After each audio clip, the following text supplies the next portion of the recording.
반갑습니다, 여러분. 오늘 예배에 참석하신 모든 분들에게 하나님의 놀라운 은혜와 은총이 함께 하시기를 주님의 이름으로 소망합니다.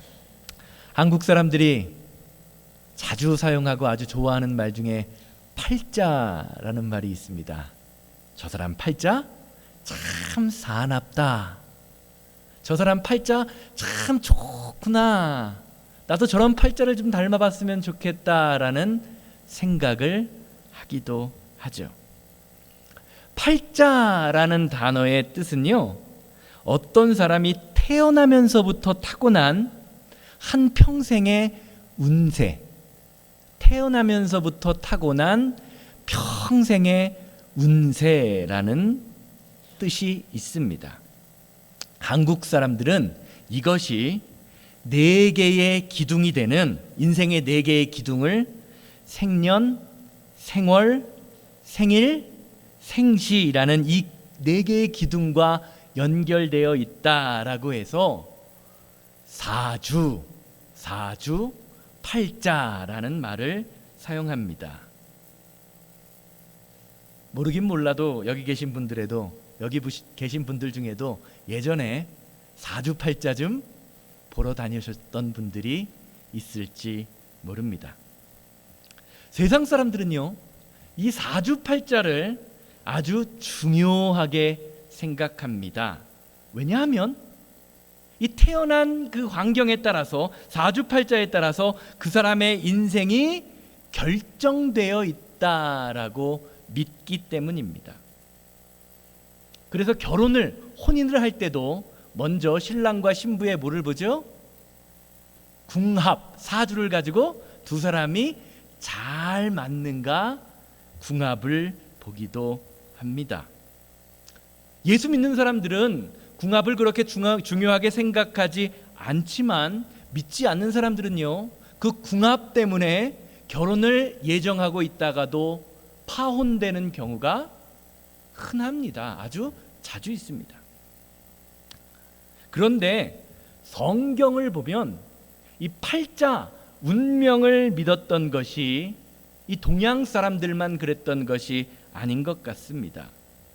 사도행전 16장 말씀을 보면 사도 바울과 신라 일행들이 점을 치는 소녀에게 든 귀신을 쫓아내는 장면이 나옵니다. 예수 그리스도의 이름으로 그 아이에게 있는 귀신을 쫓아냈을 때 그를 부리던 주인과 동네 사람들이 난리가 나면서 바울과 신라를 감옥에 가둡니다. 이제 더 이상 돈을 벌 수 없다는 거죠. 아마 성경에 나오는 옛날 사람들도 명칭만 다를 뿐이지 팔자나 운명을 의지했던 것 같습니다. 그런데 하나님을 믿는 사람들은 팔자나 운명이라는 말을 사용하지 않습니다. 왜냐하면 성도는 팔자나 운명의 인생을 맡기는 사람이 아니라 누구에게 인생을 맡겨요? 하나님께 인생을 맡기기 때문입니다. 욥기 23장 10절 말씀, 욥기 23장 10절 보세요. 내가 가는 길을 그가 하시나니 그가 나를 단련하신 후에는 내가 순금같이 되어 나오리라. 아멘. 성도는 하나님의 인도하심으로 이 세상을, 오늘 하루를 살아가는 사람입니다. 이것을 우리는 하나님이 우리에게 주신 섭리, 우리를 향한 계획이라고 이야기하죠. 순금은 그냥 땅에서 솟아나지 않습니다. 뜨거운 불 속에서 오랜 시간을 녹이고 불순물을 녹여서 정제되어질 때 비로소 아름다운 금빛을 발하게 됩니다. 신앙생활도 마찬가지입니다. 하나님이 기뻐하시는 성도가 되기 위해서 우리는 반드시 하나님만을 바라보는 믿음의 삶을 살아야 합니다. 그때 비로소 하나님의 인도하심을 경험하고 인도하심을 받아 따라가게 되는 것이지요. 이것을 성경 말씀은 연단되어진다라고 말합니다. 그래서 사도 바울은 로마서 5장 말씀을 통해서 뭐라고 이야기합니까? 환난은 인내를, 인내는 연단을, 그리고 연단은 소망을 이루게 된다라고 증거하는 것입니다. 쉽게 말하면 우리의 아픔과 상처와 질병과 인생의 모든 일이 하나님의 섭리 안에 있다는 믿음의 고백을 드리는 것이지요. 그런데 우리의 죄된 자아는 어떻습니까? 저와 여러분들 같은 성도가 환난을 만나고 질병에 걸리는 모든 순간에 그것이 운명이다, 그것이 팔자다라는 생각을 가지게 만듭니다. 어렵고 힘든 사람, 그리고 잘못된 결정을 한 사람을 보면서 너는 그 모양 그 꼴로 살아갈 팔자뿐이 안 된다, 그것이 네 운명이니까 어쩔 수 없이 그 운명을 받아들여야 된다라는 마음을 우리에게 주면서 우리 가운데 있는 소망, 예수 그리스도 안에 있는 그 사랑을 빼앗아 버리고 체념하게 만들어 버립니다. 사랑하는 여러분, 속지 마십시오. 팔자를 뛰어넘는 것이 예수님을 믿는 믿음의 역사입니다. 지옥 갈 인생이 예수 그리스도를 믿으면 천국 백성으로 변합니다. 죽을 수밖에 없는 저와 여러분들이 예수 그리스도의 보혈의 능력으로 생명의 능력을 살아가는 성령의 사람으로 변화되는 것이지요. 이것이 하나님의 섭리, 예수 그리스도의 보혈 가운데 살아가는 성도가 살아가는 방법입니다. 오늘 말씀도 이것을 증거하는 말씀입니다. 오늘 본문 말씀은 예수님의 부활 승천 이후 오순절 마가의 다락방 사건 이후에 예수님의 수제자였던 베드로와 요한이 자신의 사역 가운데 첫 번째 기적, 예수님이 하셨던 일과 똑같은 일들을 하는 그 기적의 사건을 기록한 말씀이지요. 그리고 이들의 모습을 보면 운명이나 팔자를 바라보던 신앙의 모습에서 하나님의 섭리를 바라보는 믿음의 시선으로 그들의 시선이 바뀌어져 있는 것을 우리는 볼 수 있습니다. 1절에서 2절 말씀 함께 보십니다. 제9시 기도 시간에 베드로와 요한이 성전에 올라갈새 나면서 못 걷게 된 이를 사람들이 메고 오니 이는 성전에 들어가는 사람들에게 구걸하기 위하여 날마다 미문이라는 성전문에 두는 자라. 오늘 말씀은 성전 앞에서 구걸하던 안진뱅이, 걷지 못하는 자를 바라보는 세상 사람들의 시선이 나옵니다. 바로 무엇입니까? 나면서부터 걷지 못한 사람이라는 관점입니다. 우리말로 이야기하면 팔자라는 거지요. 운명이라는 것입니다. 성전을 지나가는 모든 사람들에게 이 사람의 인생은 원래부터 태어나면서부터 걷지 못하는 정해진 운명을 살아가는 사람입니다. 아마 오늘 말씀에 등장하는 이 안진뱅이 스스로도 그의 삶을 돌아보면서 이게 내 팔자구나, 태어나서 나는 한 번도 걸어본 적이 없으니 앞으로는 걷지 못할 것이구나 라고 생각했을지 모릅니다. 다른 사람들이 나를 성전 문 앞에 데려다 주지 않으면 구걸조차도 할 수 없는 인생을 바라보면서 세상의 모든 사람들은 그가 운명에 묶여있는 존재라고 생각했습니다. 그런데 오늘 말씀은요, 성전을 지나던 베드로와 요한을 통해 이 안진뱅이에게 그가 구걸할 팔자가 아니라 하나님의 섭리 가운데 있는 사람이었음을 드러내고 있습니다. 3절에서 5절 말씀 보시기를 바라요. 그가 베드로와 요한이 성전에 들어가려 함을 보고 구걸하거늘 베드로가 요한과 더불어 주목하여 이르되 우리를 보라 하니 그가 그들에게서 무엇을 얻을까 하여 바라보거늘. 오늘 말씀에서 성전 앞에 구걸하던 안진뱅이와 제자들 사이에는요, 마주침의 사건이 있습니다. 눈과 눈이 부딪힙니다. 그런데 이 마주침을 하는 예수님의 제자와 안진뱅이의 그 목적은요, 완전히 다르다라고 성경이 말하고 있어요. 먼저 안진뱅이가 제자들을 바라보는 모습은 무엇입니까? 5절 말씀에 기록된 것처럼 무엇을 얻을까? 내가 저 사람에게 무엇을 좀 받아낼 수 있을까? 가져올 수 있을까라는 그런 기대와 소망이 담긴 시선입니다. 그런데 그 기대와 소망은요, 세상을 향한, 물질을 향한 기대이며 소망이죠. 그의 바라보면은요, 그의 인생이 고스란히 드러납니다. 그는 하나님을 예배하는 거룩한 성전 앞 미문 아름다운 문이라는 곳에 있지만, 그는 그 아름다움이 넘치는 곳에서 사람들이 예배하는 예배와 찬송에는 관심이 없습니다. 그가 성전에 있는 이유가 무엇입니까? 그에게 성전 앞이란 그저 사람들이 북적이는, 예배하러 온 사람들이 좀 더 넓은 아량을 가지고 하나님의 사랑을 베푸는, 돈이 잘 벌리는, 세상적으로 말하면 몫이 좋은 자리이기 때문이지요. 그래서 그는 곁을 지나가는 사람들을 바라볼 때마다 오직 무엇을 얻을 수 있을까라는 마음을 가지고 사람들을 바라보는 그런 인생입니다. 반대로 베드로와 요한이 이 사람을 바라보는 시선은 성경은 뭐라고 이야기합니까? 더불어 주목하였다.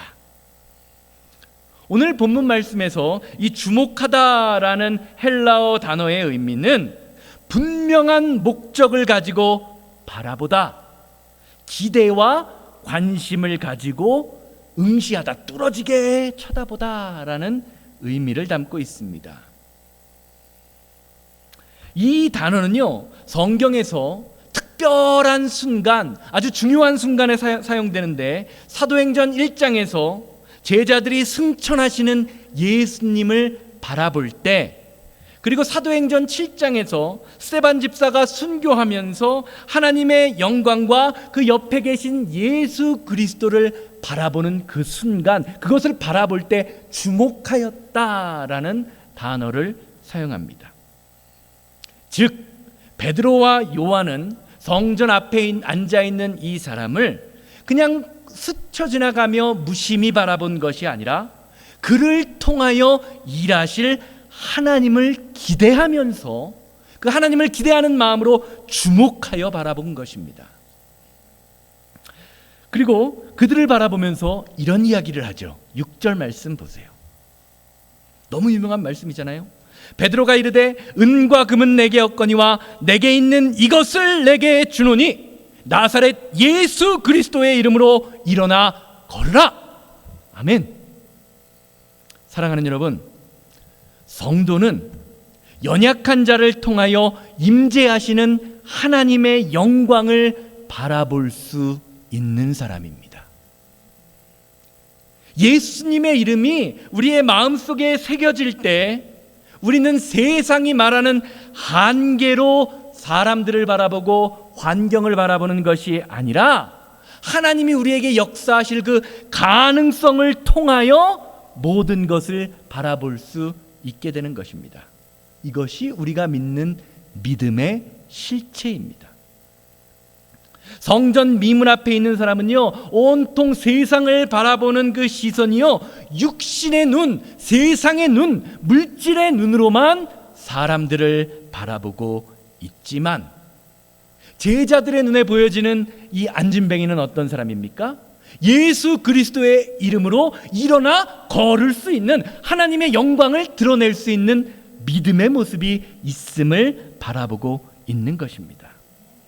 그래서 그들 안에 있는 예수 그리스도의 이름의 능력으로 나면서부터 안진뱅이가 되었던 그들의 팔자, 그의 운명을 하나님의 섭리로 바꿔버립니다. 사랑하는 여러분, 여러분은 여러분의 인생을, 그리고 여러분들의 가정을, 여러분들의 자녀를 바라보면서 어떤 시선으로 내 주변에 있는 모든 사람들을 바라보고 계십니까? 야곱의 인생을 한번 보세요. 야곱은요, 평생을 살아가면서 경쟁의 눈으로 사람들을 바라보던 사람입니다. 그래서 늘 그는 다른 사람이 가진 축복을 빼앗아 사는 것이 그의 삶의 목표였습니다. 그러자 그의 삶에는요, 형과의 싸움, 외삼촌과의 싸움밖에 남은 것이 없었습니다. 아무리 삶의 자리를 바꿔봐도 그에게는 늘 문제투성이의 인생이었다는 것이지요. 그런데 그의 말년에 야곱의 인생은 완전히 바뀝니다. 그는 더 이상 자신의 인생을 경쟁으로 해석하지 않습니다. 대신에 나에게 임했던, 지난 시간 나와 함께 하셨던 하나님의 은혜로 자신의 인생을 바라봅니다. 그러자 그는 더 이상 남의 축복을 빼앗거나 가로채는 인생이 아니라 다른 사람을 축복할 수 있는 믿음의 아량을 가진 사람으로 그의 인생이, 그의 말이 바뀝니다. 창세기 47장 7절에서 10절 말씀, 창세기 47장 7절에서 10절 말씀 보세요. 요셉이 자기 아버지 야곱을 인도하여 바로 앞에 서게 하니 야곱이 바로에게 축복하매 바로가 야곱에게 묻되 내 나이가 얼마냐? 야곱이 바로에게 아뢰되 내 나그네 길의 세월이 130년이니이다. 내 나이가 얼마 못 되니 우리 조상의 나그네 길의 연조에 미치지 못하나 험악한 세월을 보내었나이다 하고 야곱이 바로에게 축복하고 그 앞에서 나오니라. 사랑하는 여러분, 성도의 진짜 축복은요, 다른 사람의 것을 빼앗을 때 나타나는 것이 아닙니다. 내가 받은 은혜를 다른 사람과 함께 나눌 때 우리를 통하여 하나님의 축복이 임하게 되는 것이지요. 야곱의 인생을 보세요. 야곱은요, 평생 동안 경쟁하고 남의 것을 속이고 빼앗으면서 살아왔던 자신의 인생을 뭐라고 정리합니까? 험악한 인생이었습니다 라고 고백합니다. 야곱이 자신의 젊은 시절의 삶을 험악하다고 말했던 이유는 그가 하나님의 뜻을 기다리며 하나님의 섭리대로 살려고 하기보다 내 힘으로 축복받고 내 힘으로 축복을 쟁취하려고 했던 그 모든 것들이 문제를 일으켰음을, 다툼을 일으켰음을, 죽음밖에 없었음을 믿음으로 바라보았기 때문입니다. 자신이 자신의 삶의 주인이 되어 달려왔던 모든 시간들, 복을 쟁취하려다 상처 입고 상처받았던 모든 순간들이 나에게 화로 돌아와서 나도 해치고 다른 사람의 마음까지 상처 입혔었다는 것을 깨달았던 것이죠. 그러나 노년의 야곱은 다릅니다. 나의 삶에서 나의 의지와는 상관없이 나를 붙드시는 하나님의 섭리가 나에게 있음을 믿음으로 바라보게 됩니다. 그러자 이제는 다른 사람을 착취하고 다른 사람을 속이며 다른 사람의 축복을 빼앗는 인생에서 다른 사람을 축복할 수 있는 여유가 생기게 된 것입니다. 한번 생각해 보세요. 여러분들이 보시기에는요, 남의 축복을 빼앗는 젊은 시절의 야곱과 모든 것을 다 잃어버렸지만 다른 사람을 축복할 수 있는 여유가 생긴 늙은 야곱 중에서 어떤 인생이 더 복된 인생이라고 생각하십니까? 축복할 수 있는 사람입니까? 축복을 빼앗는 사람입니까? 어떤 사람이 더 복된 인생이죠? 그러면 여러분은 어떤 인생을 살아가고 계십니까? 오늘 말씀의 베드로를 한번 보세요. 베드로도 원래는요, 당시 이스라엘 백성들에게 유행했던 팔자노름, 운명노름에 빠져있던 그런 사람이었어요. 요한복음 9장 1절에서 3절 말씀, 요한복음 9장 1절에서 3절 말씀 보세요. 예수께서 길을 가실 때에 날 때부터 맹인된 사람을 보신지라 제자들이 물어 이르되 랍비여, 이 사람이 맹인으로 난 것이 누구의 죄로 인함이니까? 자기이니까 그의 부모이니까? 예수께서 대답하시되 이 사람이나 그 부모의 죄로 인한 것이 아니라 그에게서 하나님이 하시는 일을 나타내고자 하심이라. 부활하신 예수님을 만나기 이전에 베드로는 상대방의 고통이나 아픔을 바라보면서 죄라는 운명으로 해석했던 사람입니다. 그런데 성령을 체험한 베드로는 전과 다른 삶을 삽니다. 그는 더 이상 이 사람의 운명을 팔자나 운명 혹은 죄로 바라보지 않고 예수님의 이름 안에 있는 자비와 능력과 회복으로 바라볼 수 있는 믿음의 사람이 된 것입니다. 이것이 성령 받은 사람이 이 세상을 살아가는 능력입니다. 옆 사람 한번 얼굴 자세히 뚫어지게 한번 보세요. 옆 사람 한번 얼굴 한번 보세요. 옆 사람 얼굴에서 그의 인생에서 뭐가 보이십니까? 허물이 보이십니까? 아픔이 보이십니까? 상처가 보이십니까? 아니면 예수 그리스도의 이름으로 변화될 가능성이 보이십니까? 어떠십니까? 성도는요, 상대방을 통하여 가능성을 볼 수 있는 사람입니다. 뭐로, 어떤 가능성이요? 예수 그리스도의 이름으로 변화될 가능성을 볼 수 있는 사람입니다.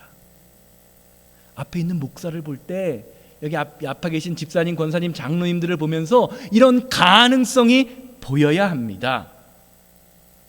그때 우리도요, 베드로처럼 누군가를 일으켜 축복의 통로로 사용할 수 있는 믿음의 능력을 발휘할 수 있는 것입니다. 사랑하는 여러분, 우리 인생을 만지시고 고치시고 회복시키시는 것은요, 예수 그리스도 이름의 능력밖에 없습니다. 예수님의 이름으로만 변화돼요. 인간적으로 아무리 잘해주고 인간적으로 아무리 선대해도요, 결국엔 뭐만 맞아요? 뒤통수만 맞습니다, 여러분. 그게 인생이에요. 이것을 알지 못하니까 자꾸 사람을 보면서 무엇을 얻을까, 내 사업장을 통하여 얼마나 벌어들일까 하는 계산기만 두드리게 됩니다. 신앙생활은요, 계산기를 두드리는 것이 아니라 믿음으로 먼저 선포하는 것입니다. 예수 그리스도의 이름으로 일어나 걸어라. 걷기 때문에 선포하는 것이 아니라 선포하고 걷게 만드는 것입니다. 이렇게 선포할 때 우리 안에 있는 하나님, 예수 그리스도, 성령님이 일하셔서 하나님의 일이 시작되는 것이죠. 사도행전 3장 6절에서 10절 말씀 이어서 보시기 바라요. 베드로가 이르되 은과 금은 내게 없거니와 내게 있는 이것을 내게 주노니 나사렛 예수 그리스도의 이름으로 일어나 걸으라 하고 오른손을 잡아 일으키니 발과 발목이 곧 힘을 얻고 뛰어서서 걸으며 그들과 함께 성전으로 들어가면서 걷기도 하고 뛰기도 하며 하나님을 찬송하니 모든 백성이 그 걷는 것과 하나님을 찬송하는 것을 보고 그가 본래 성전 미문에 앉아 구걸하던 사람인 줄 알고 그에게 일어난 일로 인하여 심히 놀랍게 여기며 놀라니라. 아멘. 오늘 말씀에서 성전에서 예배드리던 사람들이 깜짝 놀란 이유는요, 그의 눈앞에서 지금 걷기도 하고 뛰기도 하고 찬송하던 이 사람이 어떤 사람이란 걸 알았기에 성전 미문 앞에서 구걸하던 안진뱅이였다라는 것을 보았기 때문입니다. 하지만 오늘 말씀을 천천히 묵상해 보면 그가 걷기도 하고 뛰기도 하고 찬송하기도 하는 눈에 보이는 이 사실보다 더 중요한 변화가 있음을 우리는 볼 수 있어야 합니다. 그것은요, 이 사람이 성전에 들어가는 목적, 성전에 오는 목적 자체가 달라졌다라는 것입니다. 5절 말씀, 아까 본 5절 말씀을 보면 이 안진뱅이에게 성전은 사람들을 통하여 은이나 금, 세상의 것, 돈을 기대하던 자리였습니다. 그에게 성전이란 그저 그냥 자신의 팔자 타령만 하며 팔자에 수긍하게 만드는 무기력한 장소였어요. 그러나 8절에서 예수 그리스도의 이름으로 변화된 후 그에게 성전은요, 전혀 다른 자리로 바뀌고 있습니다. 그에게 성전은 더 이상 구걸의 자리가 아닙니다. 무기력함의 자리가 아닙니다. 찬송의 자리이며 하나님께 영광을 돌리는 믿음의 자리로 변화되었습니다. 이것이 오늘 성경이 말하는 진짜 기적인 것입니다. 사랑하는 여러분, 팔자를 고쳤다, 운명이 바뀐다라는 것은요, 그저 그냥 굿이나 해서 사람을 잘 만나서 인생이, 사업이 잘 풀리는 것을 의미하는 것이 아닙니다. 삶의 방향이 바뀌는 것, 그래서 물질을 바라보던 인생, 세상을 바라보던 인생이 하나님을 바라보고 예수 그리스도를 바라보는 인생으로 변화하는 것, 그것이 성경이 말하는 진짜 팔자를 고치고 운명을 고치는 인생이라고 오늘 말씀은 말해주고 있는 것이지요. 이것은요, 안진뱅이를 고치는 베드로의 선포에 너무나 잘 드러납니다.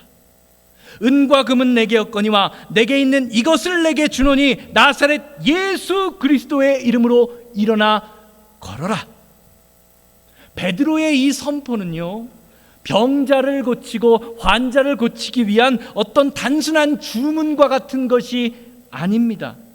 이 말 속에는요, 베드로와 요한이 지금 어떤 믿음 위에 서 있는지, 그들이 지금 어떤 것을 의지하고 있는지가 잘 드러나는 믿음의 고백입니다. 오늘 말씀을 한번 생각해 보세요. 성전 문 앞에서 사람들이 많은 데서 큰 소리로 나는 돈이 없다, 나는 거지다 라고 이야기하는 것이 자랑스러운 일입니까? 세상적으로 볼 때 어떤 일이죠? 창피한 일입니다. 결코 자랑할 일이 아니고요, 사람들에게 무시받을 일입니다. 그런데 베드로는요, 많은 사람들 앞에서 돈이 없음을 부끄러워하지 않습니다. 오히려 담대하고 자랑스럽게 외칩니다. 왜 그럴까요? 비록 그에게 그의 주머니에 은과 금은 없을지라도 그보다 훨씬 큰 능력이 되시는 예수 그리스도의 이름이 그의 삶에 있기 때문입니다. 사랑하는 여러분, 성도의 진짜 문제는요, 돈이 없는 것이 아닙니다. 성도의 가장 큰 위기는요, 우리의 삶의, 가정의, 교회에 예수 그리스도의 이름이 없는 것이 가장 큰 문제입니다. 여러분의 자녀를 한번 보세요. 여러분들의 자녀에게 예수 그리스도의 이름이 있습니까? 솔직히 한번 생각해 보세요. 여러분들 자녀에게 예수 그리스도의 이름을 물려주고 싶으십니까? 아니면 세상의 물질을 물려주고 싶으십니까? 오늘날 교회를 보세요. 겉으로는 큰 건물을 가지고 사람들이 많이 모이고 성도라는 이름을 가진 사람들이 참 많습니다. 그런데 예수님과는 상관없는 교회, 말씀과는 상관없는 사업장, 말씀과는 상관없는 인생들이 너무 많잖아요. 예배는 드리지만 삶은 세상과는 전혀 다를 바가 없는 그런 모습을 가지고 성도라고 살아가는 사람들이 너무 많이 있습니다. 주일 예배는 드려요. 그런데 정작 월요일부터, 아니 예배가 끝나고 문 앞을 나서는 그 순간부터 하나님의 말씀과는 상관없이 내 힘과 내 계산과 세상의 욕심으로만 살아가는 사람들이 너무 많습니다. 사랑하는 여러분, 성도는 예수 그리스도의 이름으로 살아가는 사람입니다. 우리의 입술을 통해서 예수 그리스도의 이름이 선포될 때 우리는 일어설 수 있게 됩니다. 걷게 됩니다. 뛰기도 하고 찬양하게 변화되는 삶을 살아가게 되는 것입니다. 오늘 예배하는 모든 분들이 내 삶에서 가장 중요한 것이 세상의 은과 금과 능력이 아니라 예수 그리스도의 이름임을 선포하게 되기를 주님의 이름으로 소망합니다. 세상의 것은 다 잃어도 예수 그리스도만은 소유하리라 하는 이 믿음의 능력이 오늘 예배하는 모든 분들에게 풍성하게 임하게 되기를 주님의 이름으로 소망합니다. 결론적으로 말씀드리겠습니다.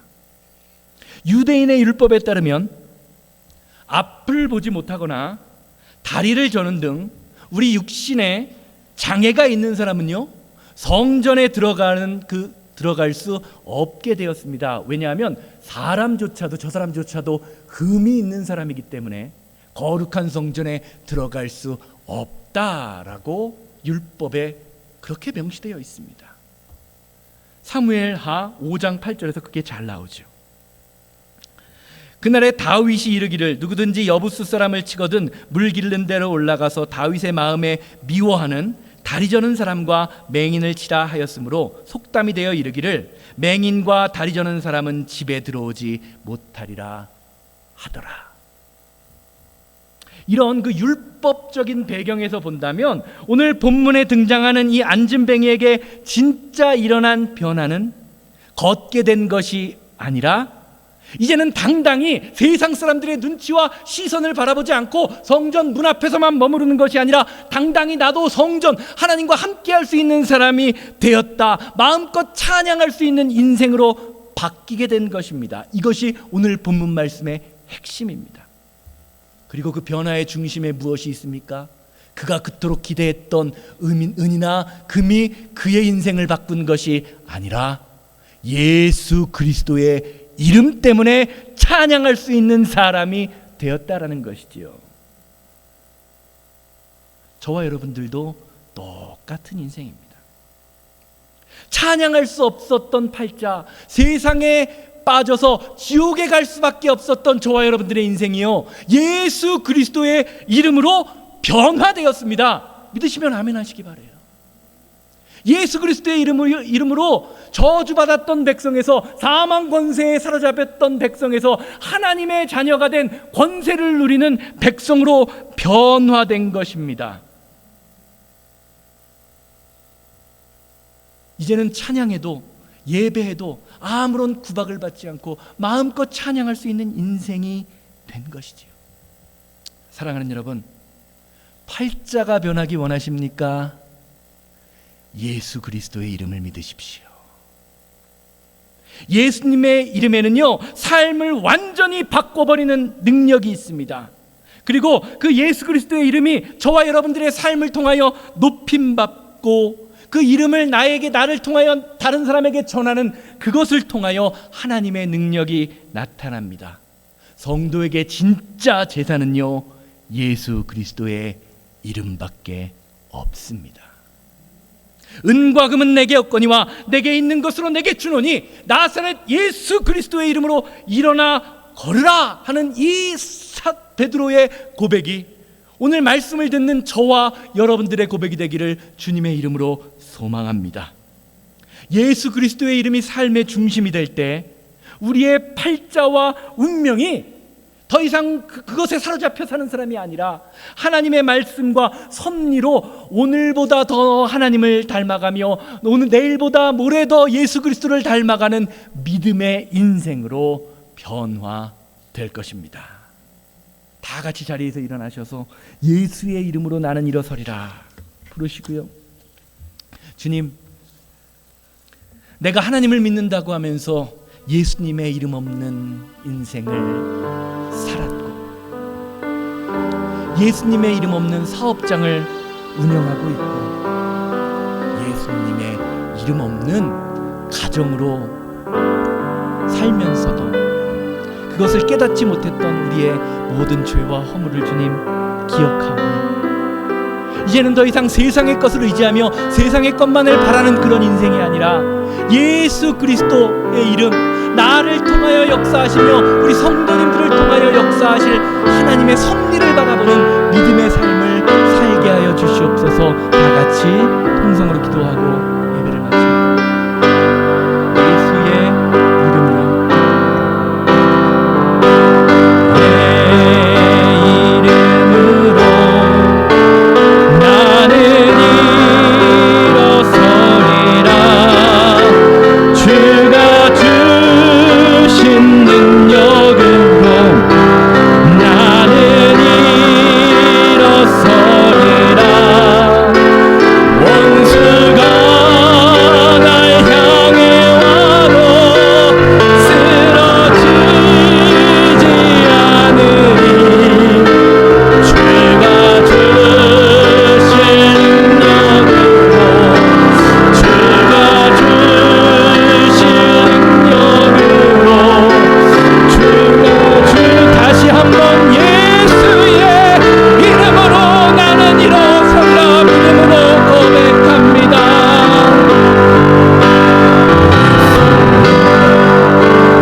예수님의 이름으로 살아가기 원합니다. 예수님의 이름으로 걷고 뛰고 찬송하기 원합니다. 성도라는 이름은 가졌지만 예수님 없는 인생으로 죽음을 향하여 지옥을 향하여 달려가는 그런 인생이 아니라 내 삶의 자리에서 예수 그리스도의 이름으로 나를 변화시키고 이웃을 변화시키는 하나님의 섭리를 발견하며 살아갈 수 있는 믿음과 은혜를 오늘 예배하는 모든 성도님들에게 풍성히 임하게 하여 주시옵소서. 이제는 우리 주 예수 그리스도의 은혜와 아버지 하나님의 거룩하심과 성령님의 감화감동 역사하심이 예배를 마치고 삶의 자리로 돌아가 오직 예수 그리스도의 이름으로 살아가기 원하는 우리 성도님들의 삶과 가정과 사업장 만나는 모든 사람들 위해 이제로부터 영원토록 함께 있을지어다. 아멘.